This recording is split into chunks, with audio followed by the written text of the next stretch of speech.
It's on Torah Direct. Officially. Sometimes I have problems with the... Okay, good morning, everybody. We are starting the 30th chapter of Tanya. Page 134. If you have a Tanya by you, piece of paper here, page 134, chapter 30 of Tanya.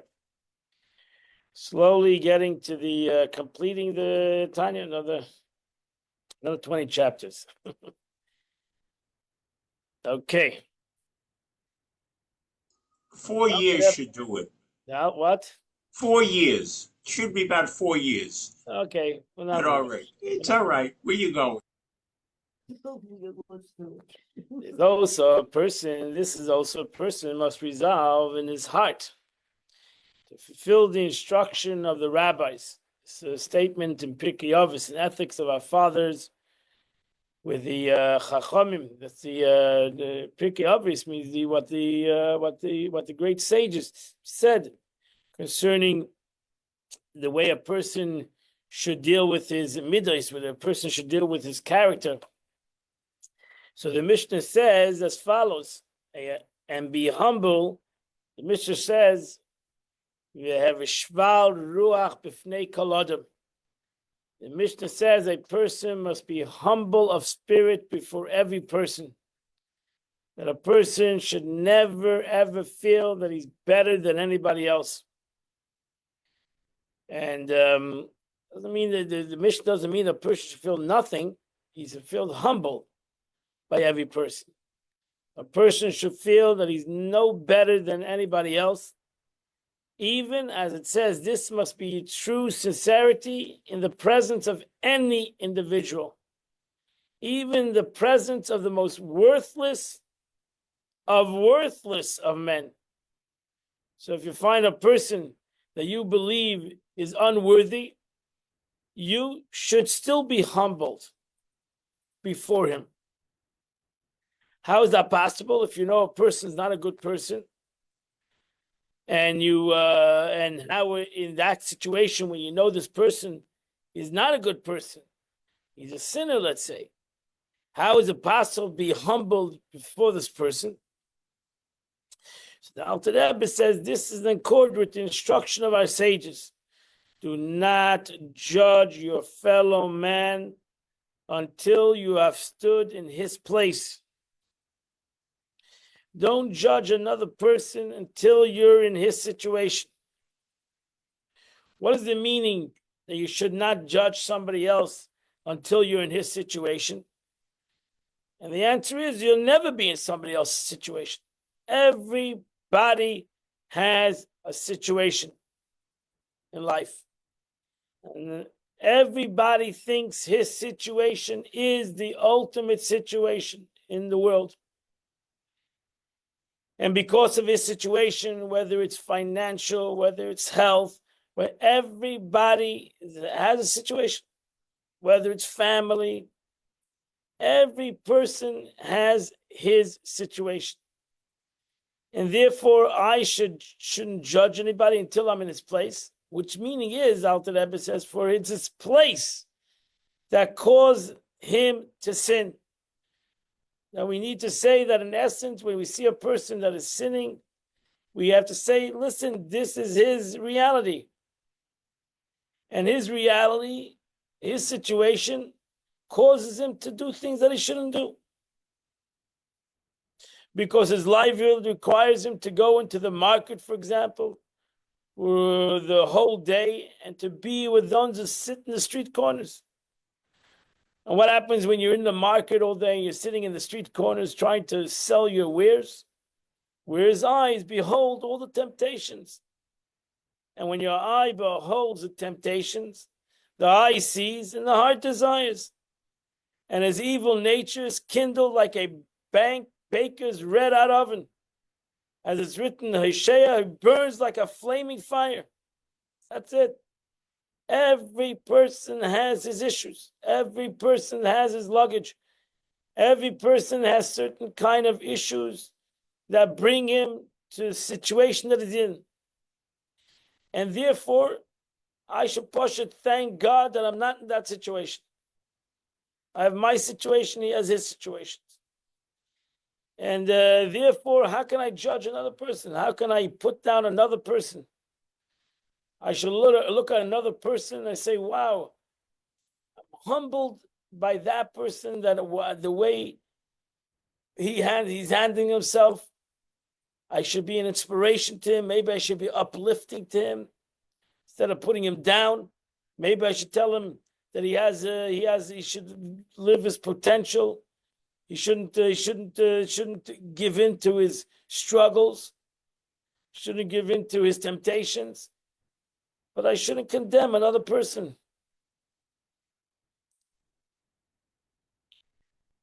Frierdiker Rebbe once asked his father, the Rebbe Rashab, why do people have two eyes?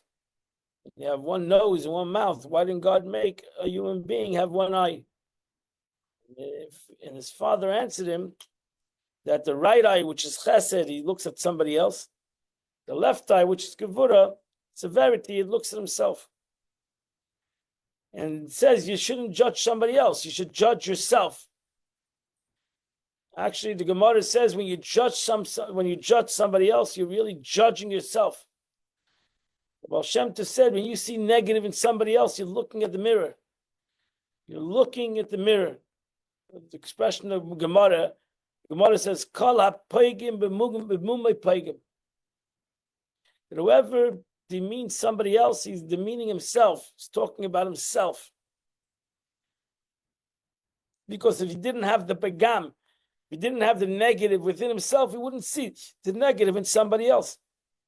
That we see the negative in somebody else, that's divine providence. The Eibishter, God is bringing him to see this negative. Why? Because he has the negative in himself. Trust me, if you were a tzaddik, you would never see the negative in somebody else. That we have the capability of seeing negative is because we're not a tzaddik.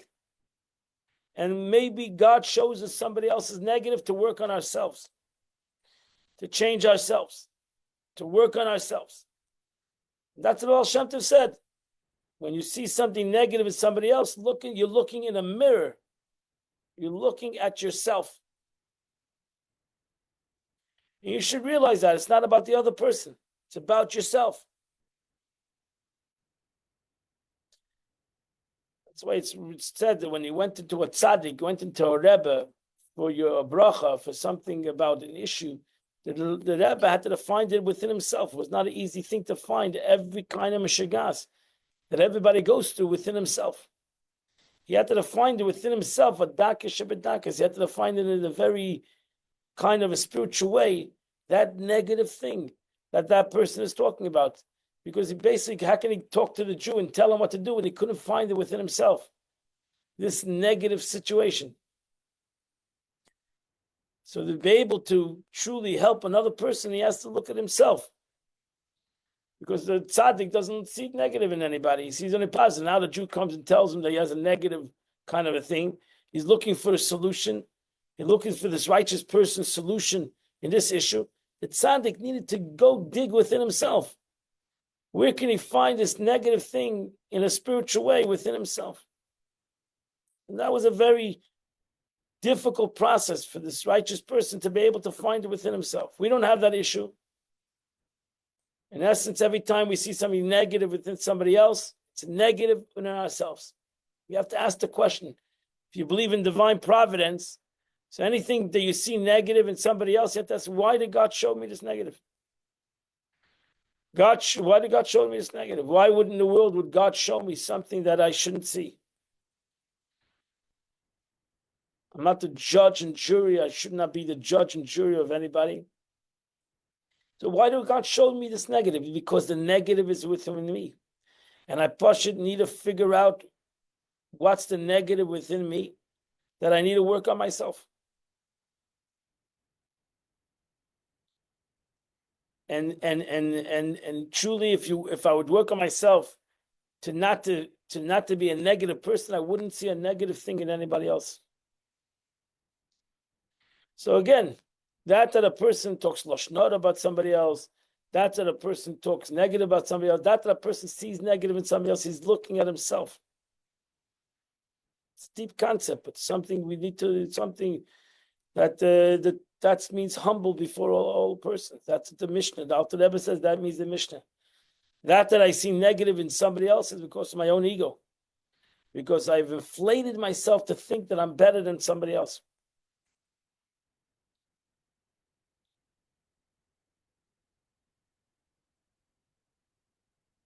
Because self-understood, a person needs to work. Shait atzmacha, as the Gemara says also, fix yourself and then work on somebody else. Fix yourself. If you can't fix yourself, how you expect to fix somebody else? So first fix yourself, and then if you're such a tzaddik, go and fix somebody else. We say the story of the Baditchev, I believe it's a Baditchev, that before Rosh Hashanah,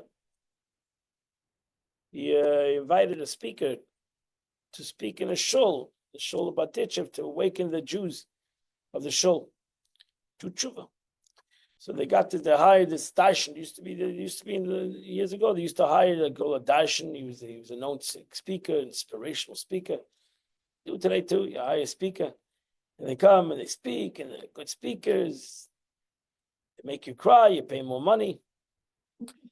And they hired a speaker, and he got up at for Yontif. He spoke. Everybody's terrible, and everybody got to do tshuva, and everybody's just wicked and wicked and wicked, and now it's going to burn in hell, and on and on and on. Came on Shabbos, he came to the Rav, the Baditchev, he came to get paid for his speech. Get paid.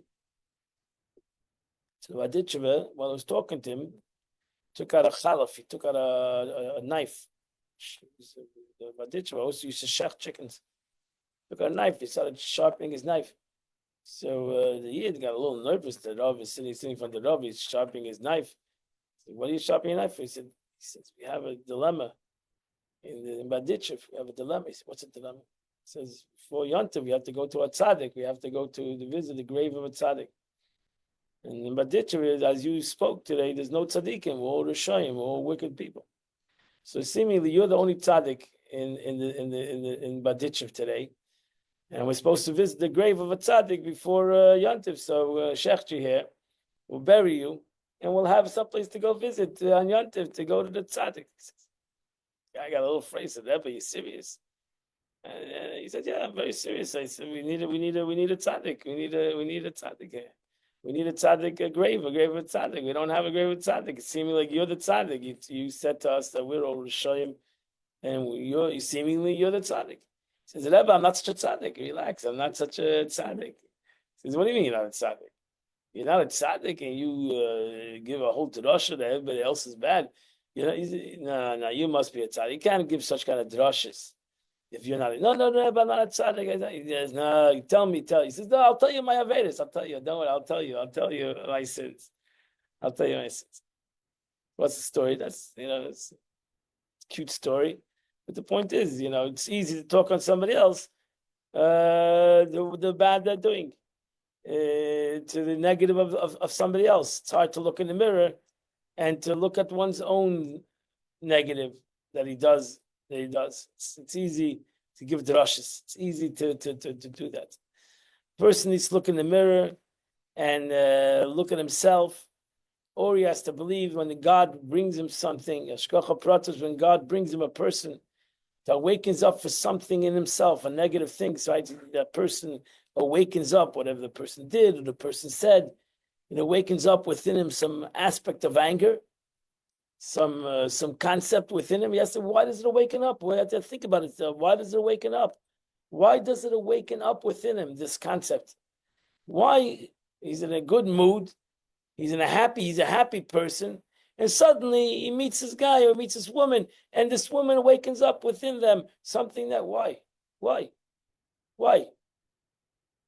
If I'm such a righteous person, who can affect me? What can they already say or do that Pasha gonna rock me off lose my stability?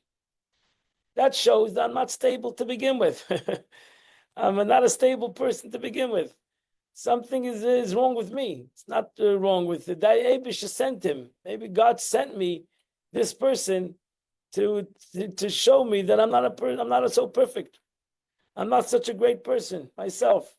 I need to work on myself. So therefore, any kind of situation needs to be humble. It needs to be a humbling experience. And if it's an unhumbling experience, then it's arrogance. Then it just shows on my own arrogance. That my own arrogance tells me that I am an arrogant person, that I have my own issues, I have my own negatives.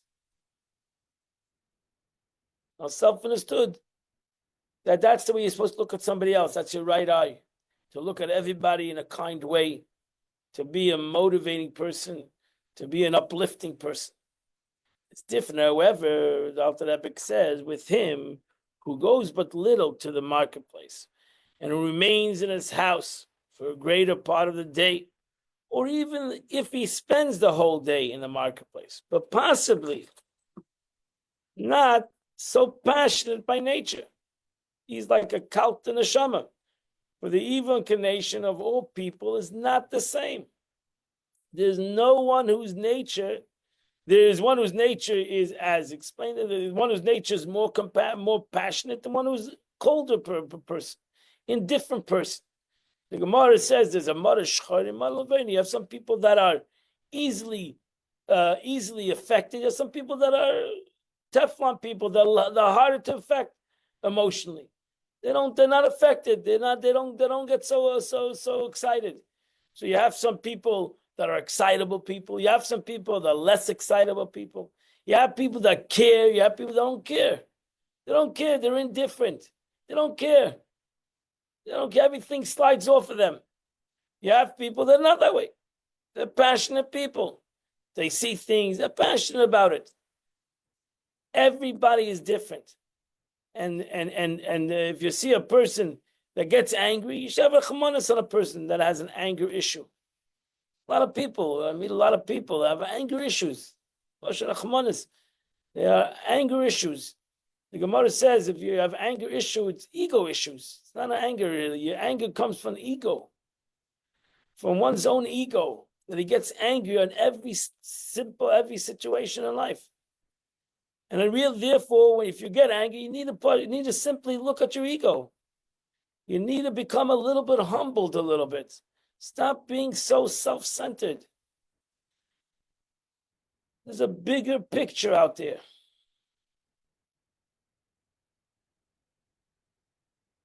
Now, the Alter Rebbe is not giving an excuse to anybody, and therefore he says, in truth, however, even he whose nature is extremely passionate and whose livelihood obligates him to sit all day in the street corners. Therefore, he's all day in this capability of uncontrolling himself, seemingly, because he's a passionate guy and he likes to see things, and the things affect him what he sees, and people affect him. He has no excuse. That's why he has the left eye. He has no excuse. I'm not giving anybody an excuse. I'm giving somebody else an excuse. The person himself has no excuse. The person himself cannot say, listen, this is the way I am. I have this kind of sickness, I have that kind of sickness, I have that. No, go to a doctor. If you have sicknesses, go to a doctor. Get some pills. Don't use your issues on somebody else. And that's it. There's no free lunch over here. Alter Rebbe is not giving excuses to anybody. A person that has issues, let him work on his issues. He has depression issues. He has unhappy issues. He has these issues. Go work on yourself. That's it. Go work on it. Don't be a rasha. Don't be wicked. He has no excuse whatsoever for sins. And in turn is utter evil, rasha gama. He should realize that if he can't control himself, he's a rasha, he's a wicked person. Because there's no dread of God within his eyes. What does it show? He is passionate. He's more ego than the person that angered him. So you have to realize there's no excuse. Not the person that looked at you negative, and not the person that's negative himself. Let him go and work on himself. he should control himself and restrain his impulse for his desire in his heart because of fear of God. He should say, well, what am I doing? Who gives me a right to get angry? Who gives me a right to say things? Who gives me a right? Nobody gives me the right. No sickness, no issues. Nobody gives a person a right to abuse other people, to say things that are not right.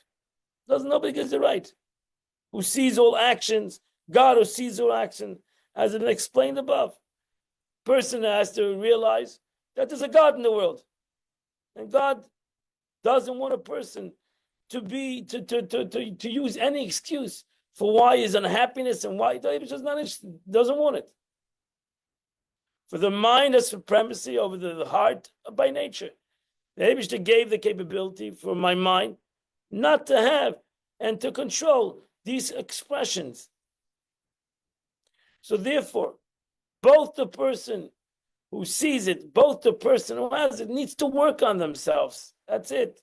Every person has the different issue. And every person needs to work on himself.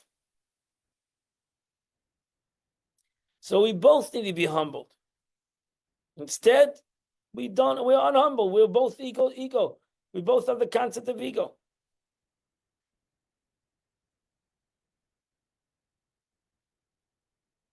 Indeed, Alter Rebbe says we should realize it's not an easy job. Changing one's nature is not an easy job. You can change your actions. It's easier to change your actions than to change your nature. Right? So you can fake it.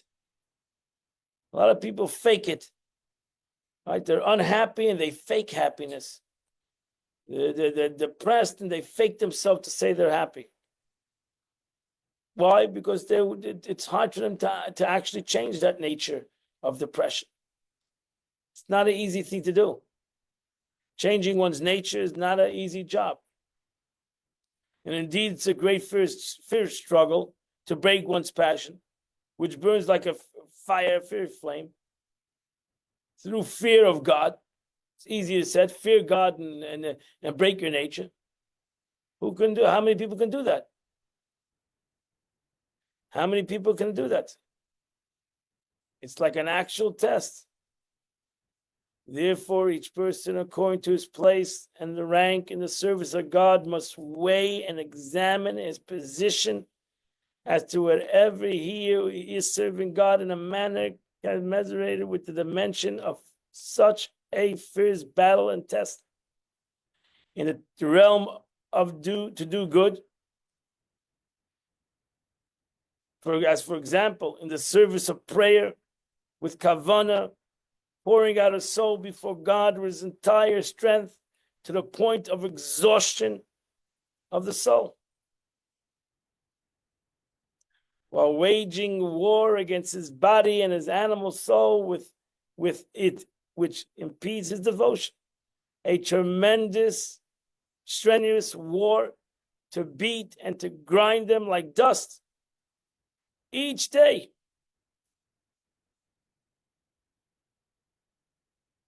Before the morning and evening prayers. Also during prayers, he needs to exert himself for exertion of the spirit of the flesh, as we'll explain at length.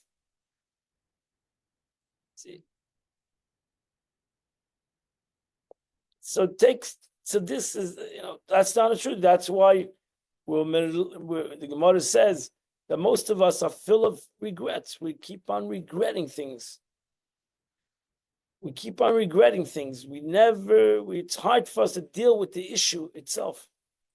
So we keep on doing things, and we ask forgiveness. We keep on asking forgiveness, whether it's forgiveness between us and God, whether it's forgiveness between us and a fellow person. We keep on asking forgiveness and forgiveness and forgiveness. Why? Because when we're dealing with the symptom, we're not dealing with the symptom, we're dealing with the outcome. So that's the problem. We don't do preventive medicine. We deal with sickness. We do whatever we want, and we're shocked that we get sick. And then we try to fix the sickness. We need to go to the source of this situation. Why do I have jealousy? Why do I feel imperfect? Why do I feel, the Gemara says, why do people talk Lashon Hara? What's the source of Lashon Hara? Why do people talk negative? Why would you think about it? It doesn't make any sense. Logically, it doesn't make sense. Why would a person talk negative? And everybody knows that. Who wants to talk negative? Who wants to be around negative talking people? But people cannot control themselves. Why? And the answer is because they have low self-esteem. People have low self-esteem. They don't look at themselves as anything special. They think they're mediocre people. People think they're nothing. They think their words have no ramifications. They think their negativity has no ramifications. Or they think that gives them a high. Talking negative about something else makes them feel good about themselves. So the way they have to feel good, or the way I need to feel good about myself, is by talking negative with somebody else. That makes me feel good. That's why gossip magazines are the most biggest business. People like to talk gossip about somebody else. When you can pull down somebody else that's rich, that's famous, that you can talk some good, juicy talk about them. Now we talk negative. Oh, so I feel good about myself. But really, why do I need to have talking about somebody else to make me feel good?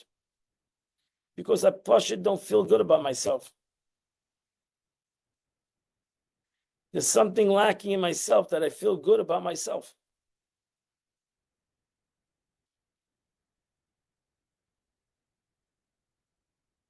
So how do we get to the point that we start feeling good about ourselves? When a person feels good about himself, there's nobody that can say negative about him. Right? Even David HaMelech, when he heard somebody cursing him, and the guy, the soldier next to him said, okay, I'll take care of the guy.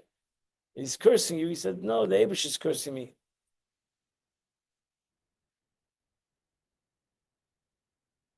It's not the guy who's cursing.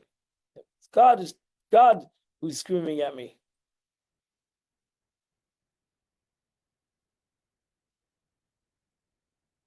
That's a tzaddik. By us, we need to work on that. It's not an easy thing to do. When somebody's cursing me, I feel that person's and I'm ready. I'm right away. I don't say God is cursing me. When somebody is paining me, I don't say God's paining me. I'm saying that person. Now we got to hate the person. Now I got to get other people to hate the person. Now I got to get a team. Team Zalman. Who's on Team Zalman? We create two teams. We take two teams.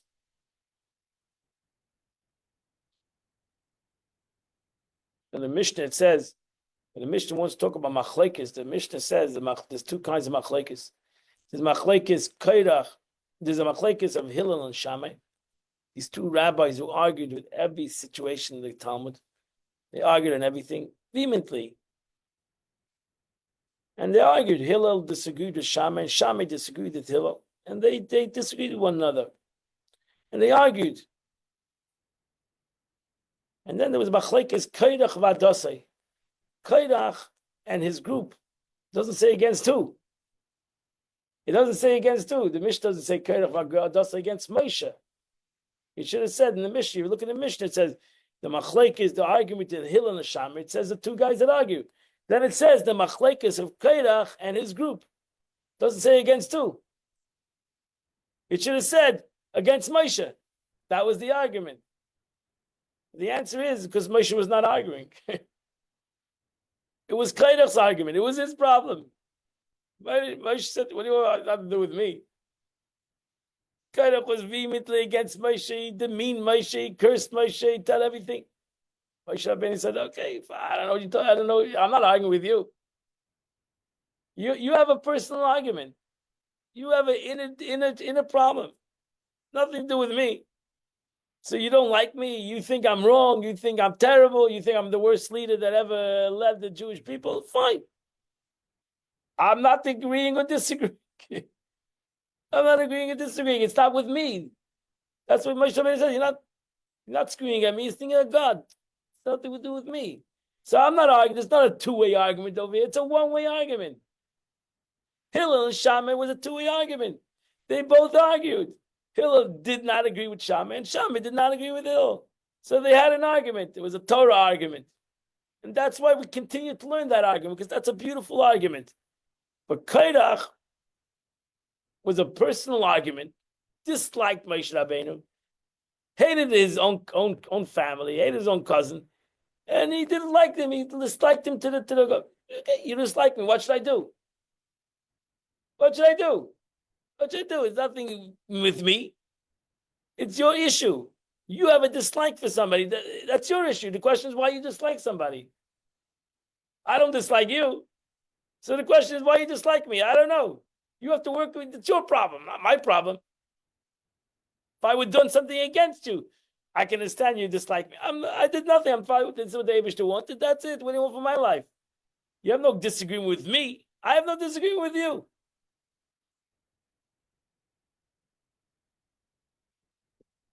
That's an argument that doesn't last because it's not an argument. It's one-way issue. It's the Kairach and his group who have a disagreement with themselves. They simply have a problem with themselves. And they need to find out for themselves what's bothering them. What is truly bothering Kairach? It's not Moshe Rabbeinu because Moshe Rabbeinu did nothing against him. Moshe Rabbeinu did nothing. Therefore, their argument is with God, really. So then that's okay. That's your argument with God. So that's in essence when I feel that I need to talk something negative about it, really, and I've argued with God. Why did God make me Zalman Buket? Should have made me somebody else. It should have been somebody else. Maybe I would have been somebody else. I wouldn't have this argument. So that's the argument. So that's why the Alter Rebbe says that a person that has hate with somebody else is not an issue. It's just question. He doesn't have Yiras Hashem. He doesn't have divine. He doesn't understand divine providence, who God made him. So you have a personal issue. So go to God and say, why am I like this? What do you have against somebody else? What are you angry with somebody else? What do you think? I don't know. I'm being polite. You're being polite. No, it's something you need to think about. No, That's something. I think it's very simplistic.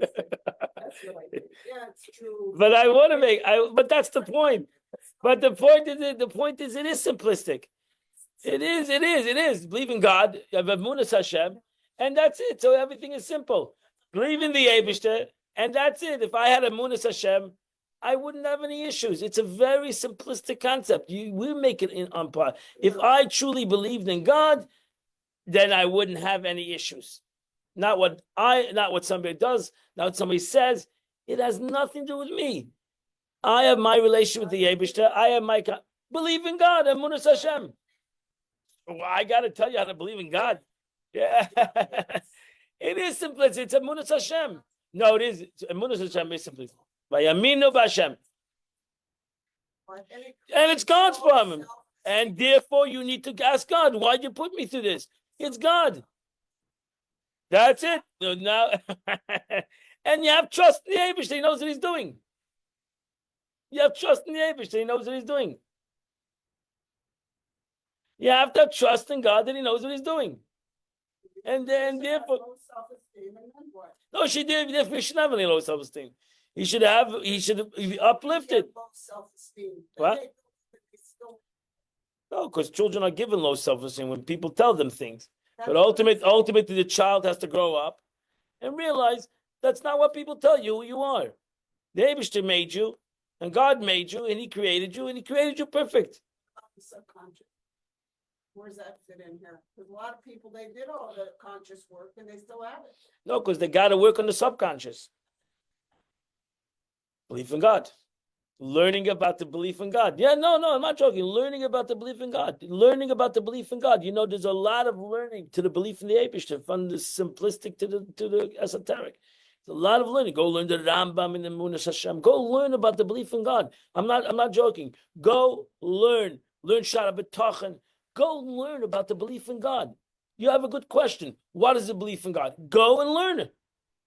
Who's stopping anybody from learning about Shara B'Tachan? No, because we're learning Tanya. Go learn Shara B'Tachan. Go buy the book Shara B'Tachan. Learn what the belief in God is. Learn. It's not a secret.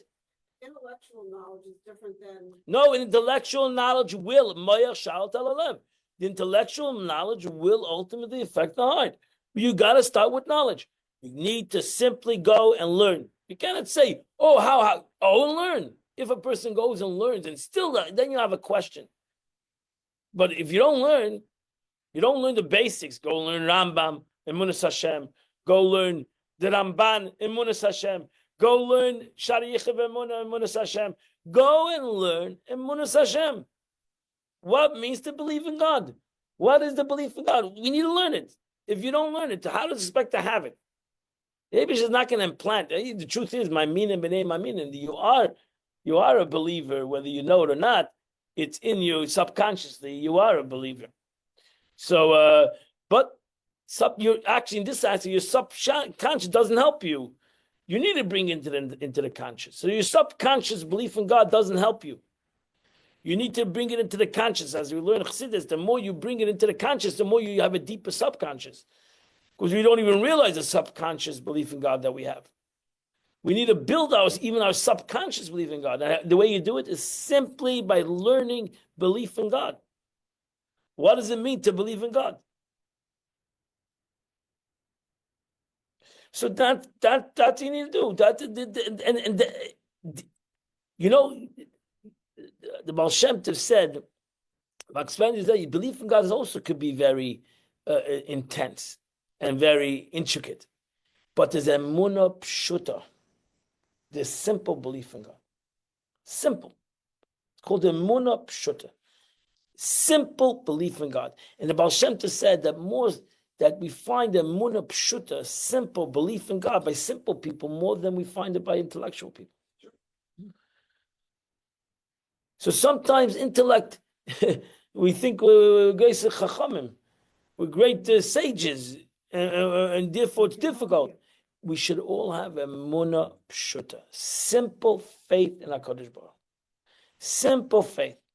And you saw that by Yidden throughout the generations, who were not such geniuses, not such Talmidei Chachamim. Most Jews were not sages.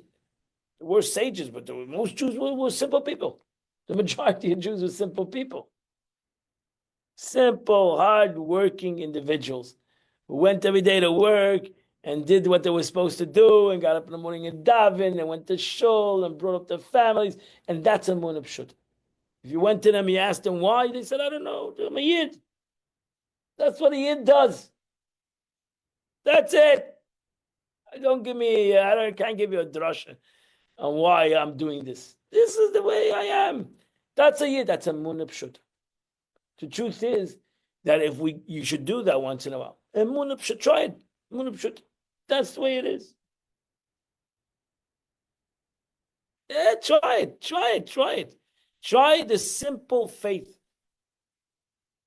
You're right. The second we go into the complicated faith, and then you say, "Oh, I don't understand. I can't comprehend. I don't know." Simple faith. That's it. I'm a Yid. That's it. That's it. This is what the Eibishter wants. This is what I do. The Eibishter wants to be simcha. I'm a simcha. God wants to be happy. I'm happy. Even though I shouldn't be happy. There's 15 things telling me not to be happy. No. I'm to be happy anyway. But why? I don't know why. That's the way it is. Emunah pshuta. It's hard. It's easy. It's easy. We think it's hard. It's easy. It's easy. Why don't we do emunah pshuta? You know why? Because we feel like fools. We feel like ignorant and stupid. No, but that's the beauty. Yiddish is emunah pshuta. Really, it is emunah pshuta. We are fools. To God, we're fools. We are. We're simple people to God. How much knowledge you're going to have is nothing to the essence of the knowledge of godliness. So we are fools. What's so terrible? What's so terrible to be a fool? The Gemara says at Tanya, there was a flame that surrounded him. Why? Because he danced in front of a kala like a fool. It's famous Gemara. Act like a simple person. What did when David HaMelech danced before the Aron, right? Famous story, and his wife told him, "You're a king." Well, you're acting like a fool in front of the people. What his answer was: "We're all fools in front of God. What is the difference?" I wasn't dancing. I was dancing for the Eibushter. I was not dancing for the people. I was dancing because there's a simcha to God. So I'm dancing. So we're all fools. So what's the difference? What's the difference? To the Eibushter, I'm not a king. I'm a regular yid. To the people, maybe I'm a king, but to God, I'm a regular Jew, like any other Jew that is happy, happy with the celebration of God. I'm a simple person. So that's emunah pshuta. That's simple. Simple. Try it. Yeah, try it. Try it. Try it. Try it. You're going to see that it's going to work. Try it. Try it. Try it. Try it again. Okay, don't give up.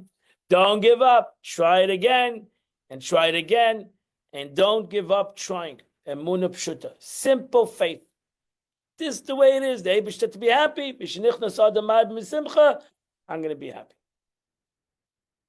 The Rebbe said yesterday, it was a video of Fabrengen. The Rebbe says, you don't realize when you're happy, the Eibushter has to be happy. And even though you should add simcha, and you should be happy, and happiness for the sake of happiness. You might say, well, I shouldn't be happy. Because I have this, I have that, the world is this, and that. But the Eibushter said to be happy, so I'm going to be happy. So I'm happy, even though everything tells me not to be happy. And you might be even right, that you shouldn't be happy. But the Eibushter says, the Shulchan Aruch says you have to be happy. So be happy. And you know what? That happiness is going to change things. That happiness. If Shulchan Aruch says that happiness is what you then you're a yid that believes. So you realize that the happiness you're going to be happy is going to change things. The joy is going to change things because you're doing what the Eibushter wants you to do. So try it, be happy. Try it, be happy. When people are sick or they're not well and it's some kind of a chronic way or some kind of a life way, it becomes very hard for them to be happy. What are they supposed to do? Be happy. Be happy. Yeah, be happy. That's the shit. Be happy. Be happy. 100%. I was just in Israel, and we went to. I told you I went to Shaare Tzedek Hospital. A hospital fully hidden. It's Purim. It was not Purim. It was a week before Purim. It's other, and they're dancing in the hospital. People are going from room to room. The people are getting up and they're dancing with them in the hospital. Be happy. That's the mitzvah. That's the mitzvah. Yid. You gotta be happy. It's other. You gotta be happy. You gotta be happy. This is what the Eibushter wanted. So you're in the hospital, you're sick, you might be terminally ill. You gotta be happy. This is what God wants. This is what a Jew does. That's it. Emunah pshuta. You're in the hospital. Everybody should be sad. No, get up and dance. Be happy. That's it. That's it. That's what a Yid does. That's what a Jew does. He's happy. Make somebody else happy. The Rebbe would say, you want to be happy? Make somebody else happy. You'll see, not only that it's going to bring you got to create a happiness in you. It's going to create a joy within you. Emunah pshuta. Simple faith. Simple. It's simple. The Eibushter, God made it simple. He gave you a Shulchan Aruch. He gave you a Torah. He gave you a Shulchan Aruch. He made it very simple.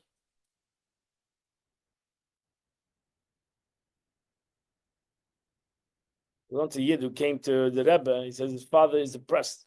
Why? He's sick. He's laying in bed. He's depressed. The Rebbe said, the Rebbe knew who his father was. Who did you? He said, your father's from a Yid.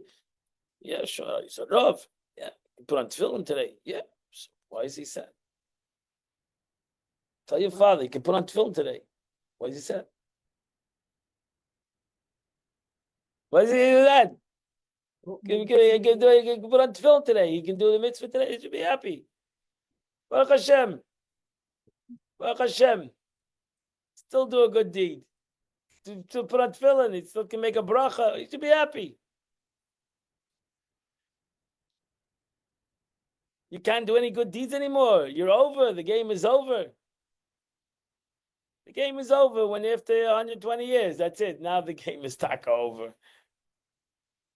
That's when we're sad.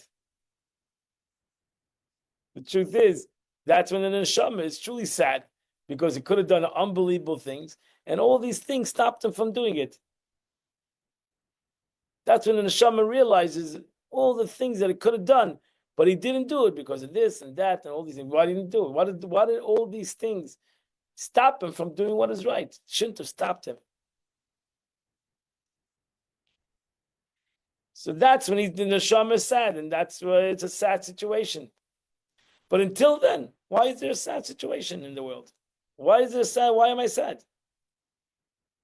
I know I got issues. I'm not taking away from any of the issues that a person goes through. It's pain and suffering in this world.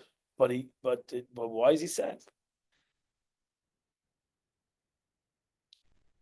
There has to be two. You have to divide the issues. There's sadness because of one thing, and there's joy for something else. And there's joy for something else. There's sadness because of the pain, because of the sickness, for the issue. And there's joy because you can do something good. You can still do good. And as long as I can do good in the world, there's a lot of joy. There's a lot of happiness in this world. Because I can still do good. I can help somebody, I can daven, I can learn, I can do things. There's unbelievable joy. I can dance. So therefore, that's why it's not an easy thing. That's why, in a way, if we're trying to deal with emotions, it's going to be an avodah. If we're trying to deal with a person's character, it's going to take an avodah. It's going to take a lot of work. You can't change your character. You can't change a person's sadness and a person's. That takes a lot of work to change a person's character, to change his sadness, to pain. Maybe one will change his reality. Person's chronically ill. Maybe he will never change his reality. So therefore, finished. That's why some people don't do that. They get a thing, then they jump off the roof. They think it's finished.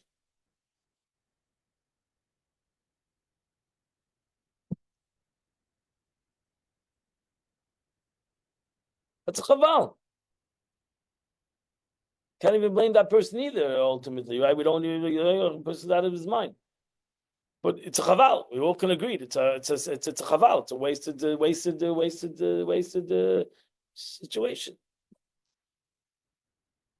But that's how far a person in a situation come to his mind to say, you know what, I don't want to be here anymore. The world's better without me. Chas v'shalom. Chas v'shalom. We should never come to that kind of a thought. But people do come to that kind of thoughts. Even young people come to that kind of thoughts. The chas v'shalom, they don't belong here. They don't need to be here. That's how far your mind can bring you in because of situations that you have in life. And therefore, it's not easy to change that. You can't tell a person, oh, you're important. It's wonderful. It doesn't help always. And we know that. The person himself has, like you say, I say things, but I don't feel it. And that's the honest truth. Because you can hear things, but you have to work on yourself. You have to be able to feel it. For you to feel it, you have to work on it. It's not something that anybody can plant in your brain, something. You need to work on it. I need to work on it. I learned this myself. I need to work on it. I hear it. I learned this like you're learning it. Trust me. We all have the same struggle with the Alter Rebbe, but the Alter Rebbe, he's talking the honest, talking the truth. That is the truth. That is the truth. Whether you can handle it or not, it doesn't change the fact that this is something that you need to work on. If you don't want to rectify yourself, you want to make yourself better, that takes effort. That takes effort. It takes a lot of effort, a lot of work. Not easy, just not a.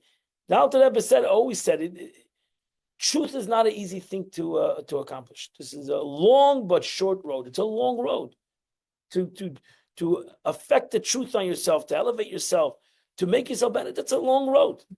It's not something that you can. But emunah pshuta can stop you from doing something right now, or elevate you right now. You want to work on yourself. Work on yourself 100%. You should work on it. Everybody should work on themselves every day of their life to become a better person, to be a happier person, to be a more successful person, to be a less negative person. So that takes a war. That is war. That's complicated. War is complicated. And we know war is complicated. War is complicated on many fronts. And people get hurt in war.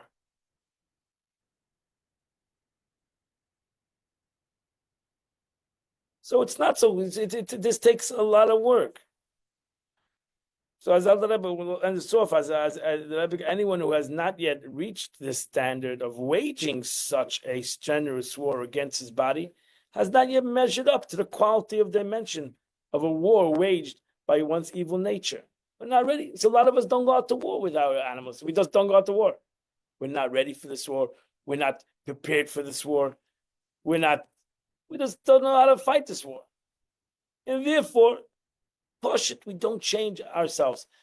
We go through life never changing ourselves. Push it, we have to thank the Eibush that he puts in situations again.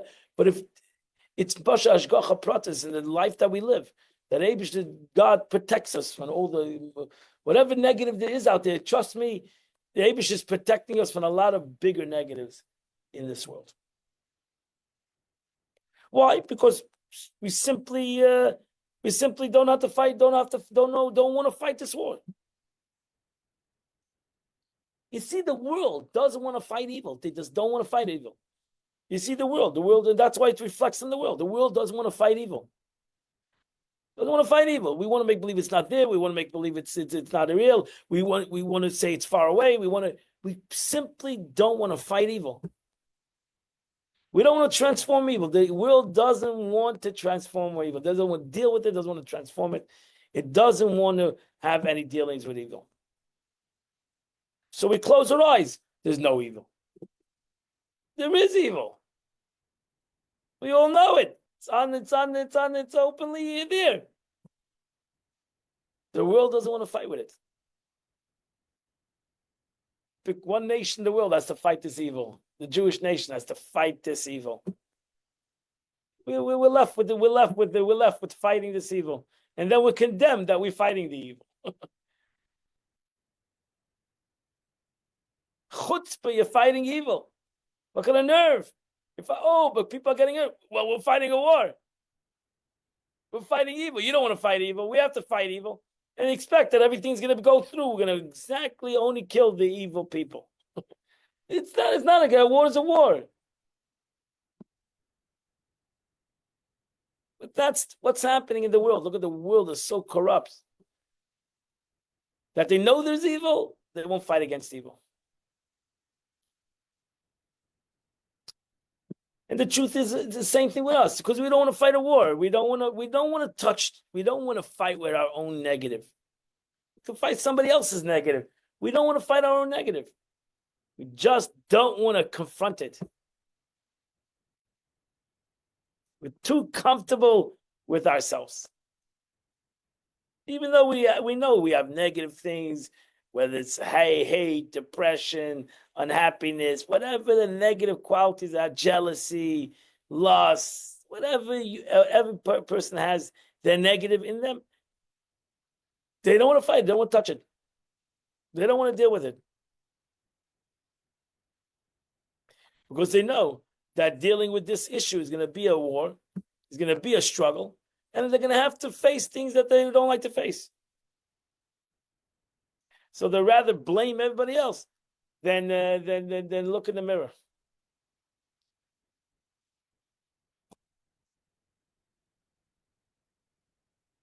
That's to be humbled, and that's why that is to be humbled. That's why to be broken by the dread of God.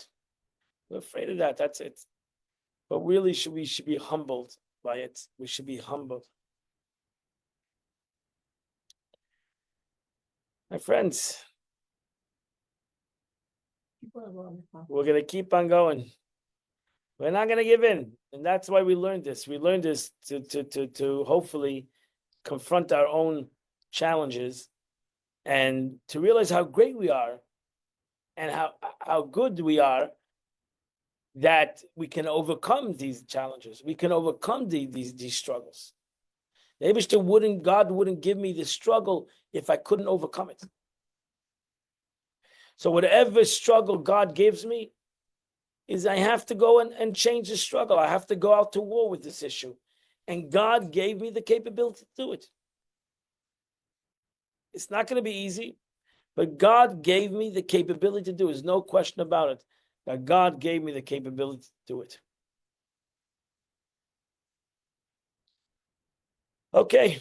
God bless us all. We should have a wonderful and beautiful day. And we'll see you here next week, Sunday. We'll continue. Thank you, Rabbi.